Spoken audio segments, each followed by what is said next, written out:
Al-Iman TV, sarana penyubur keimanan.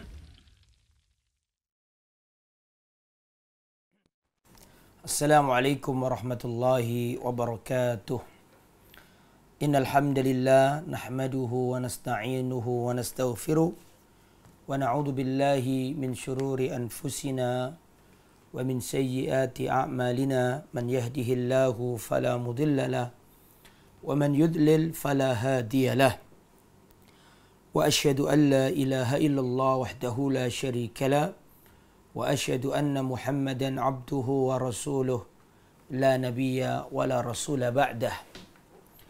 Allahumma salli wa sallim wa barik ala nabiyyina wa habibina Muhammad wa ala alihi wa sahbihi wa man sara ala nahjihi ila yaumiddin, amma ba'd. Ikhwatal iman rahimani wa rahimakumullah.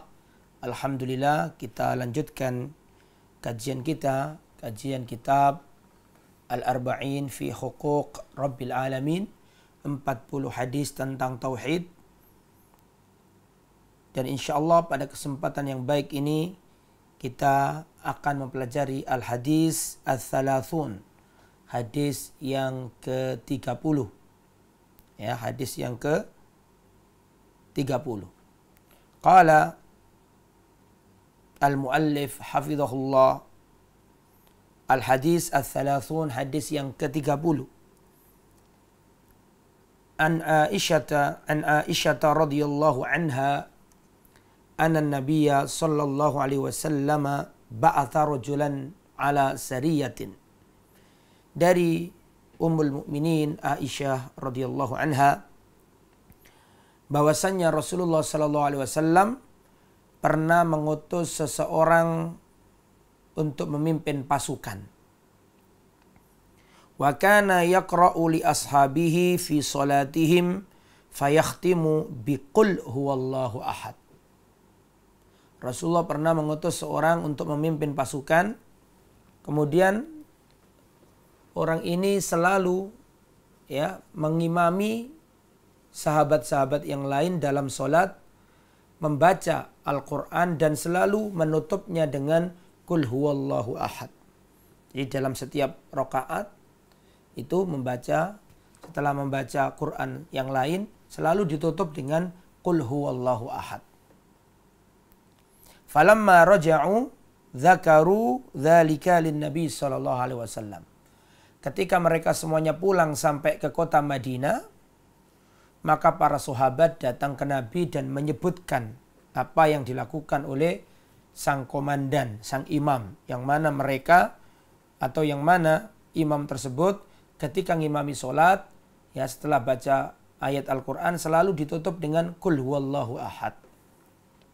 Maka mereka datang ke Nabi menyampaikan hal itu. Bagaimana ini hukumnya? Maka Rasulullah SAW balik bertanya kepada sahabat. Faqala saluhu li ay syai'in yasna'u anha atau yasna'u dzalika. Saluhu li ay syai'in yasna'u dzalik. Kalian tanyakan kepada dia, kenapa dia kok melakukan itu?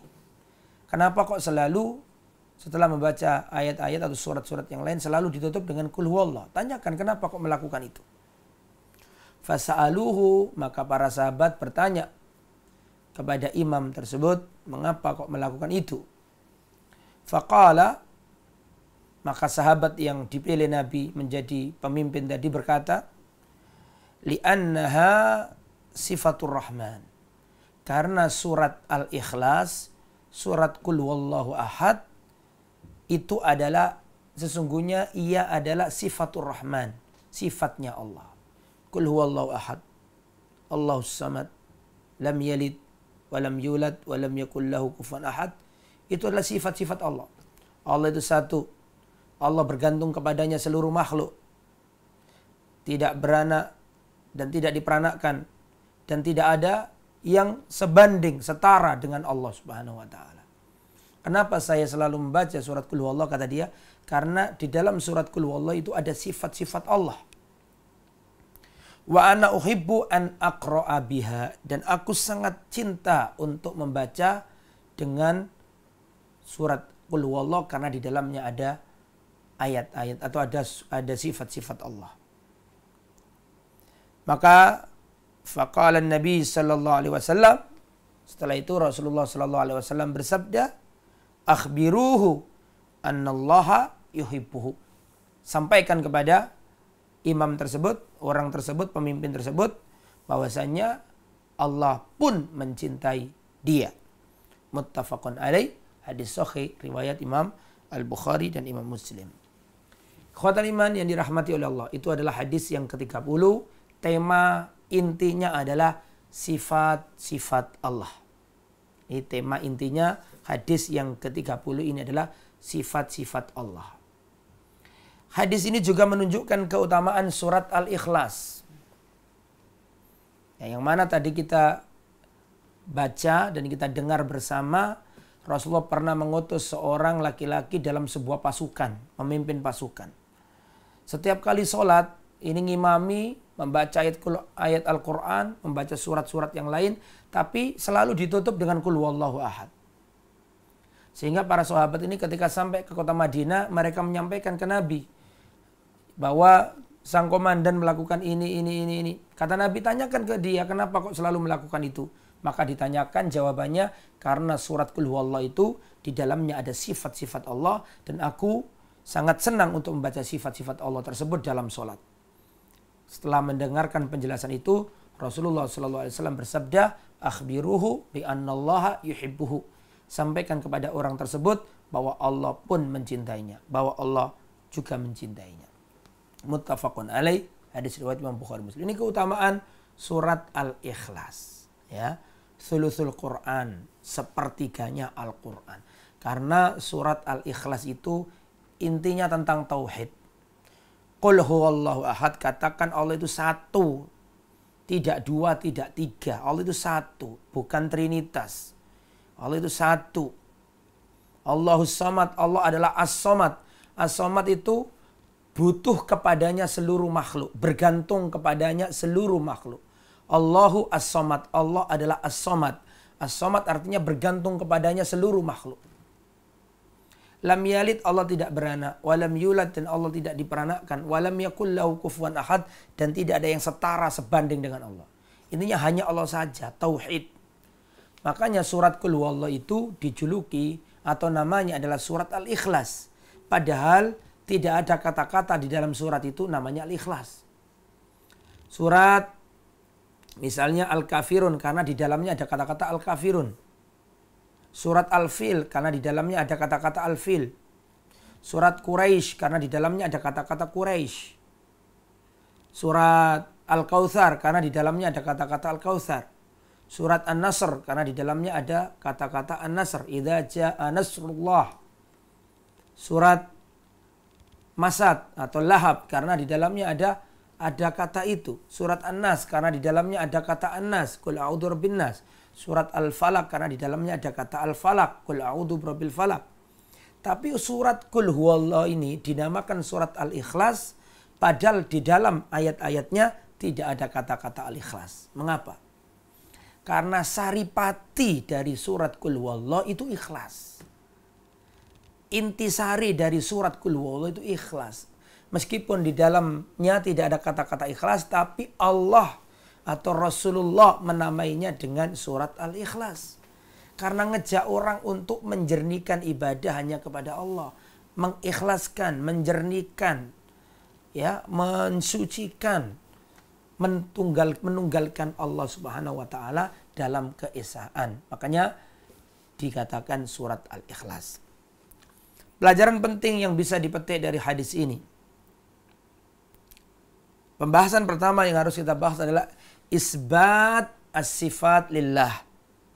Hadis ini menetapkan adanya sifat-sifat Allah. Jadi Allah itu punya sifat. Gak boleh kita meniadakan sifat-sifat Allah. Kemudian tentang masalah sifat-sifat Allah ini ada hal yang harus kita perhatikan. Yaitu al-imanu bima wasafallahu bihi nafsahu. Wajib kita mengimani apa saja yang apa saja sifat-sifat yang Allah tetapkan untuk dirinya. Saya ulangi ya. Wajib kita mengimani apa saja yang Allah tetapkan untuk dirinya berupa sifat-sifat. Itu harus kita imani. Kenapa? Li'annallaha a'lamu binafsihi. Karena Allah adalah orang yang paling mengerti akan dirinya sendiri. A'antum a'lamu amillah. Apakah engkau yang lebih tahu ataukah Allah yang lebih tahu? Allah mengabarkan dirinya punya sifat. Allah mengabarkan dirinya punya nama. Tugas kita mengimaninya. Tidak boleh mengingkarinya. Mengingkarinya apa adanya. Jangan ditakwil. Ya. Kemudian wal imanu bima wasafa bihi Rasuluhu sallallahu alaihi wasallam. Dan wajib kita mengimani apa saja yang ditetapkan Nabi untuk Allah berupa sifat-sifat. Jadi wajib kita mengimani sifat-sifat Allah, baik yang tercantum di dalam Al-Quran maupun sifat-sifat Allah yang tercantum di dalam hadis-hadis Rasulullah Sallallahu Alaihi Wasallam. Harus kita imani. Dalam Al-Quran dikatakan Ar-Rahmanu 'alal 'arsy istawa. Allah itu beristiwa. Allah itu meninggi, tinggi, berada di atas arsy. Makanya kita wajib iman. Yang mengatakan dirinya di atas arsy itu Allah. Dan Allah adalah zat yang paling tahu tentang dirinya sendiri. Allah mengabarkan kepada kita bahwa dirinya itu berada di atas arsy. Maka kita pun wajib mengimaninya. Begitu loh. Allah Subhanahu wa taala mengabarkan kepada kita bahwa Allah punya tangan. Yadullah fawqa aydihim. Tangannya Allah di atas tangan-tangan mereka. Maka wajib kita imani Allah punya tangan. Kenapa kok kita imani Allah punya tangan? Karena Allah sendiri yang mengatakan dirinya punya tangan. Tetapi tangannya Allah tidak sama dengan tangannya makhluk. Dan kita nggak boleh menyerupakan, menyamakan ya, sifatnya Allah dengan sifatnya makhluk. Karena kesamaan nama tidak melazimkan kesamaan hakikat sesuatu yang dinamai. Ya. Makanya Ahlus Sunnah wal Jamaah menetapkan sifat-sifat itu selama terbukti menurut Al-Quran dan Sunnah, maka Ahlus Sunnah wal Jamaah menetapkan sifat-sifat itu. Yanzilu Rabbuna kulla layla ila sama'id dunya. Ila sama'id dunya kulla layla. Allah Subhanahu wa taala turun ke langit dunia pada sepertiga malam terakhir. Maka Ahlus Sunnah wal Jamaah mengimani. Kenapa kok kita imani bahwa Allah turun ke langit dunia? Karena Allah mengabarkan tentang dirinya melalui Rasulullah. Dan Rasulullah mengabarkan bahwa Allah mempunyai sifat turun. Maka kita mengimani tanpa gimana turunnya Allah. Turunnya Allah berarti sama. Enggak usah dibingungkan, enggak usah diserupakan, enggak usah dibagaimanakan, tapi cukup imani. Itu akidah Ahlus Sunnah wal Jamaah tanpa menyerupakannya. Kemudian pelajaran yang harus dipahami juga tanzihullah ta'ala an yumathilahu syai'un min makhlukatihi. Wajib kita sucikan Allah ya dari penyerupaan terhadap makhluk. Maksudnya begini, bahwa tidak ada makhluk ini yang serupa dengan Allah dan Allah tidak serupa dengan makhluk. Ya, sebagaimana kaidah yang diambil dari Al-Qur'an, laisa kamitslihi syai'un, tidak ada yang semisal dengan Allah, tidak ada yang seperti Allah. Wa huwas samiul basir, dan Allah Maha mendengar lagi Maha melihat. Walam yakul lahu kufuwan ahad, dan tidak ada suatu apapun yang setara dengan Allah. Jadi ketika kita menetapkan Allah punya sifat ini, sifat ini, sifat ini, maka kita imani dan tidak boleh kita punya keyakinan sifat itu sama dengan sifat makhluk. Misalnya Allah punya nama As-Sami yang Maha mendengar. Ya, manusia juga mendengar. Tapi pendengarannya manusia berbeda dengan pendengaran Allah. Meskipun sama-sama sami. Karena Allah dalam Al-Quran surat Al-Insan ayat 2 juga mengatakan faja'alnahu sami'an basira. Aku jadikan manusia itu sami'an. Sami' ya, mendengar, basira, melihat. Jadi Allah menamai manusia dengan Sami'an Basira. Allah menamai manusia dengan Sami'an Basira. Di ayat yang lain Allah menamai dirinya sendiri dengan Sami'an Basira juga. Innallaha kana Sami'an Basira. Sungguhnya Allah itu Sami'an Basira. Dari segi nama sama. Dari segi nama sama. Tetapi kesamaan nama tidak melazimkan kesamaan hakikat sesuatu yang dinamai. Allah sami, manusia juga sami. Tapi samanya Allah berbeda dengan pendengaran kita. Makanya kan ada kaidah yang harus sampean pegang ini. Kaidah ini harus dipegang dan diingat-ingat. Kaidah dalam asma wa sifat diantaranya adalah al-ittifaqu fil asma la yastalzim al-ittifaq fil musammayat. Kesamaan nama tidak melazimkan kesamaan hakikat sesuatu yang dinamai tersebut. Makanya kalau kita melihat hadis-hadis Rasulullah Sallallahu Alaihi Wasallam, maka kita jumpai Allah punya nama-nama, Allah punya sifat-sifat. Di antara sifatnya Allah adalah Allah beristiwa di atas arsy. Allah berada di atas arsy. Di antara sifatnya Allah, Allah punya tangan. Allah Subhanahu wa taala punya sifat turun. Allah Subhanahu wa taala punya wajah. Allah Subhanahu wa taala punya wajah, punya tangan. Allah turun. Lah, ini sifat-sifat ini jelas ada. Ada di hadis Nabi atau ada di Al-Qur'an. Masalah tangan seperti Allah katakan yadullah fauqa aydihim, tangannya Allah ada di atas tangan-tangan makhluk. Berarti Allah menetapkan dirinya punya tangan. Allah juga mengatakan bahwa dirinya punya wajah. Rasulullah mengatakan, ya, yabtahi wajhallah, mencari wajah Allah. Maka Allah punya wajah. Kenapa? Karena Nabi mengatakan Allah punya wajah. Tetapi ketika kita tetapkan Allah punya tangan, karena ada ayatnya. Ketika kita katakan Allah punya wajah, karena ada hadisnya. Bukan berarti dengan menetapkan itu kita samakan sifat Allah dengan sifat makhluk. Lah. Ya, karena kesamaan nama tidak berarti kesamaan hakikat sesuatu. Nama boleh sama, tapi hakikatnya beda. Ya, Allah memiliki tangan sesuai dengan kemuliaannya. Manusia punya tangan sebatas dengan dirinya. Ya, namanya sama, tapi hakikatnya berbeda. Dan kita nggak boleh membagaimanakan bagaimana tangannya Allah. Tangannya Allah seperti makhluk, nggak boleh. Jangan dibagaimanakan, ya. Tetapi cukup kamu imani. Kita paham makna, kita paham apa itu kata tangan, tapi kaifiahnya kita serahkan kepada Allah. Makanya dalam hal ini tadi dikatakan, ya, al-ittifaqu fil asma la yastalzim al-ittifaq fil musammayat. Kesamaan nama atau ya kesamaan nama tidak melazimkan kesamaan hakikatnya. Kemudian ikhwatal iman yang dirahmati oleh Allah. Kemudian waqat uttama an idraki, saya ulangi, qat'u at-tama' an idraki kaifiyati sifatir Rabb. Kita harus memutus keinginan kita untuk mengetahui bagaimana sifat Allah. Bagaimana tangannya Allah. Bagaimana Allah ada di atas. Itu bagaimana duduknya Allah. Bagaimana. Misalnya ada orang menganggap Allah itu duduk seperti raja. Seperti Allah itu bersemayam seperti semayamnya raja. Itu ya nggak boleh. Cukup kamu imani Allah di atas arsy. Bersemayam di atas arsy. Bagaimananya serahkan kepada Allah Subhanahu wa ta'ala. Gitu ya. Wasu'al an kaifiyati sifatillahi bid'ah. Dan menanyakan bagaimana sifatnya Allah, itu termasuk bid'ah. Sebagaimana perkataan Imam Malik. Al-istiwa'u ma'lumun. Beristiwa itu paham kita ini maknanya.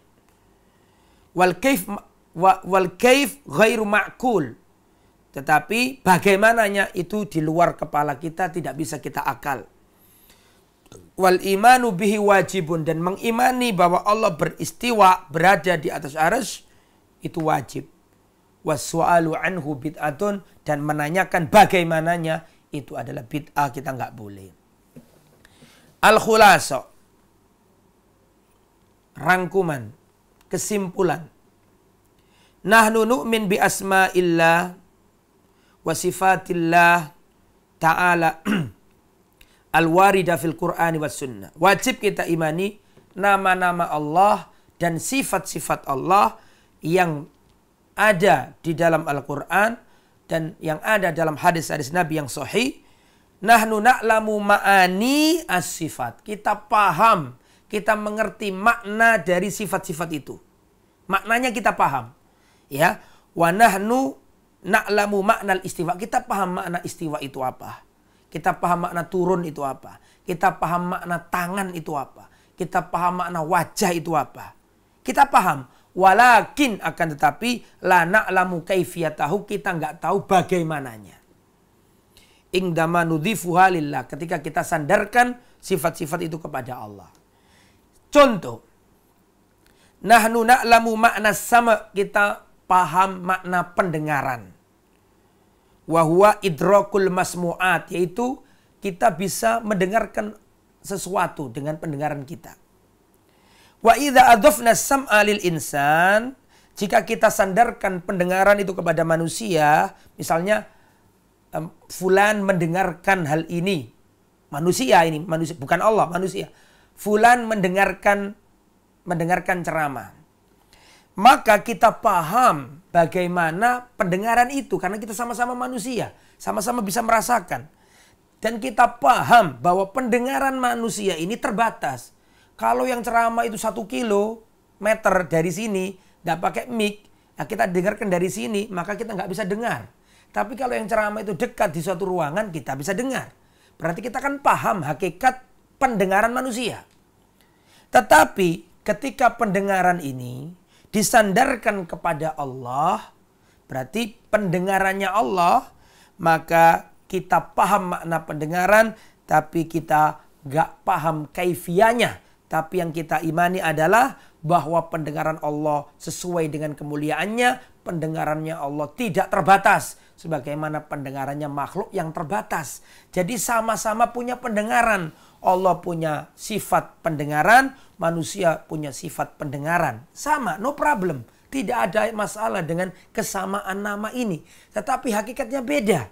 Karena pendengaran manusia terbatas. Kalau penceramah nggak pakai mic nggak dengar. Kalau Allah, wah, kejadian yang ada di ujung samudra, ya, semut berjalan, Allah dengar. Nah itu loh bedanya. Jadi sama-sama kita tetapkan Allah punya pendengaran, manusia juga punya pendengaran. Tetapi kesamaan nama ini tidak berarti menyamakan Allah dengan makhluk. Karena apa? Karena kesamaan nama ini tidak berarti kesamaan hakikat sesuatu. Maka tidak mengapa kita katakan Allah punya tangan. Karena Allah sendiri mengabarkan dirinya punya tangan. Yadullah fawqa aydihim. Allah, tangan Allah di atas tangan-tangan hamba. Maka boleh kita katakan Allah punya wajah. Karena di Al-Quran dikatakan Allah punya wajah. Itu gak masalah. Dan itu bukan berarti menyerupakan. Karena kesamaan nama tadi tidak mesti dan tidak berarti menyamakan hakikatnya. Ya, al-ittifaq fil asma la yastalzim al-ittifaqa fil musammayat. Kesamaan nama tidak melazimkan kesamaan hakikat sesuatu. Itu ya, ini harus diperhatikan ini. Itu ikhwatal iman. Kemudian selanjutnya tambahan dari materi ini tentang masalah asma wa sifat ini ada beberapa golongan atau aliran. Ini yang ikut mendengarkan silakan dicatat. Ini penting, silakan dicatat. Yang pertama adalah golongan namanya Jahmiyah. Golongan namanya Jahmiyah. Jahmiyah ini menolak nama Allah dan sifat-sifat Allah Subhanahu wa ta'ala. Mereka menolak sifat-sifat Allah semuanya. Menolak nama dan sifat Allah. Mereka ini minal mu'attilah, orang-orang yang meniadakan nama dan sifat Allah. Itu namanya aliran Jahmiyah. Gak mau mengatakan Allah punya sifat, gak mau. Ditiadakan. Gak mau. Ini namanya aliran Jahmiyah. Pengikutnya Jahm bin Safwan. Yang kedua namanya Al-Mu'tazilah. Mu'tazilah ini adalah pengikutnya Wasil bin Atha. Wasil bin Atha itu dulu muridnya seorang tabi'in yang mulia Hasan al-Basri. Al-Hasan al-Basri. Terus dia menyingkir, nggak mau ngaji lagi. Menyingkir dari majelisnya Al-Hasan al-Basri. Terus tersesat. Punya aliran namanya Mu'tazilah. Orang-orang yang menyingkir dari majelisnya Hasan al-Basri sehingga tersesat. Punya pikiran, di antara pikirannya adalah dia mengimani nama-nama Allah. Tetapi sekedar nama yang kosong dari makna. Allah punya nama Allah punya nama Razzaq, ya Razzaq begitu aja. Bukan berarti Allah punya sifat memberi rezeki. Ya, jangan bingung dulu, ya, ini memang harus diteliti. Yang nomor 2 ini adalah Mu'tazilah mengimani nama-nama Allah. Tapi sekedar nama tanpa makna yang sesungguhnya. Dan dia ini meniadakan semua sifat-sifat Allah. Jadi kan ada nama-nama dan ada sifat-sifat. Nama-nama Allah ditetapkan oleh Mu'tazilah, tapi sekedar nama yang kosong dari makna. Sekedar nama doang. Dan Mu'tazilah ini meniadakan seluruh sifat-sifat Allah. Sama dengan Jahmiyah, cuma bedanya kalau Jahmiyah nggak mau nama-nama, nggak mau sifat-sifat. Tapi kalau Mu'tazilah mau nama, tapi sekedar nama. Yu'minuna bi asma'illahi bi anha al-asma' al-mujarrada anil ma'ani. Mengimani nama-nama Allah tapi sekedar nama, gak punya makna. Misalnya ada orang namanya Bagus, tapi ternyata orangnya jelek. Berarti Bagus itu cuma sekedar nama. Tidak sesuai dengan realita. Lah mereka menganggap seperti itu. Allah itu punya nama, tapi sekedar nama, gak ada makna. Dan Mu'tazilah meniadakan seluruh sifat-sifat Allah. Semoga antum gak bingung ya. Kemudian yang nomor 3 adalah aliran Al-Asy'ariyah atau Al-Asy'ariyah. Al-Asy'ariyah atau Al-Asy'ariyah ini menetapkan sebagian sifat-sifat Allah tapi menolak sebagian sifat-sifat Allah. Mereka meyakini Allah Sami', Basir, Allah Maha mendengar, Allah Maha melihat, tapi di sisi lain mereka mengimani Allah punya sama, punya basar, mengimani Allah punya pendengaran, penglihatan, mereka mengimani. Tapi di sisi lain mereka meniadakan sifat Allah yang lain, seperti Allah punya tangan, Allah itu turun dan seterusnya. Jadi mereka ini mengimani sebagian sifat dan menolak sebagian sifat. Yang paling benar, bukan yang paling benar, yang benar ya. Yang diridhoi Allah, yang benar adalah aliran Ahlus Sunnah wal Jamaah. Yang mana Ahlus Sunnah ini ya madhabnya adalah al-iman bi asma'illahi wa sifatihi kama warada fil Qur'ani was sunnah as-sahihah, ya, mengimani nama-nama Allah dan sifat-sifat Allah yang jelas-jelas ada di dalam Al-Qur'an, yang ada di sunnah Rasulullah yang sahih, ya, apa adanya, tidak mentakwilnya, mengimaninya tanpa menyerupakannya dengan makhluk, tanpa membagaimanakannya, tanpa mentakwilnya, tanpa memalingkan maknanya. Mengimani apa adanya. Kalau Al-Quran mengatakan Allah punya sifat A, maka kita imani Allah punya sifat A. Kalau di dalam hadis dikatakan Allah punya sifat B, maka kita imani Allah punya sifat B. Itulah Ahlus Sunnah wal Jamaah, sami'na wa ata'na. Begitu ikhwatal iman yang bisa kita sampaikan pada pertemuan kali ini. Itu materinya ya. Hadis yang keberapa tadi? Yang ke-30. Sampai di sini subhanakallahumma bihamdika asyhadu an la ilaha illa anta astaghfiruka wa atubu ilaik. Wassalamualaikum warahmatullahi wabarakatuh.